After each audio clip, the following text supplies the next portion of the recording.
வல்லவாய் நகரா? ஏங்கா எல்லாருமே அதை கேட்கும்போது பயப்படுறீங்க? அப்படி என்னதான் ஆச்சு அங்க? இப்ப நம்ம சொன்னா இந்த தம்பி பயப்படுவானே? இல்லப்பா, அது வேற ஒண்ணும் இல்ல. அந்த தெருவு பேரு புதுசா இருக்கு பாத்தியா, அதனாலதான் கேட்டேன். ஏன் குதிரைமுடி, உண்மையை சொல்லுங்க என்கிட்ட மறைக்காம. அந்த தெருவில் என்னதான் நடந்துச்சு? சொல்றேன் சின்ன பொண்ணு, அங்க நிறைய ரவுடி கும்பல் சுத்திக்கிட்டு இருக்கான். ஏதாவது காரியம் நடக்கலன்னா சட்டுன்னு கழுத்தறுத்து போட்டுருவாங்களாம். இந்த மாதிரி எல்லாம் நடக்குமா சின்ன பொண்ணு? அதான் அந்த தெருவு கேட்டாலே எல்லாரும் பயப்படுறாங்க. நீட்டோட சொன்னேனே, வாங்கிட்டியா? வாங்கியாச்சு ஜி. அந்த சாப்பாட்டு பையில தான் இருக்கு. அந்த சாப்பாட்டோட அதை தெரியாம கலந்து அவளுக்கு கொடுத்துருங்க. நான் உங்ககிட்ட அப்புறம் பேசுறேன். நல்ல தூக்கம் வருது.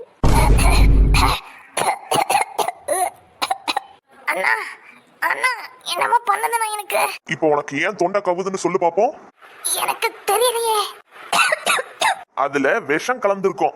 விஷமா? ஏன்னா அப்படி பண்ணீங்க? நான் உங்களுக்கு என்னன்னா பாவம் பண்ணேன்? ஏனைய எப்படியாவது காப்பாத்துங்கண்ணா, எனக்கு வாழணும்னு ஆசை இருக்கு. சாவடி. என்னண்ணா இப்படி எல்லாம்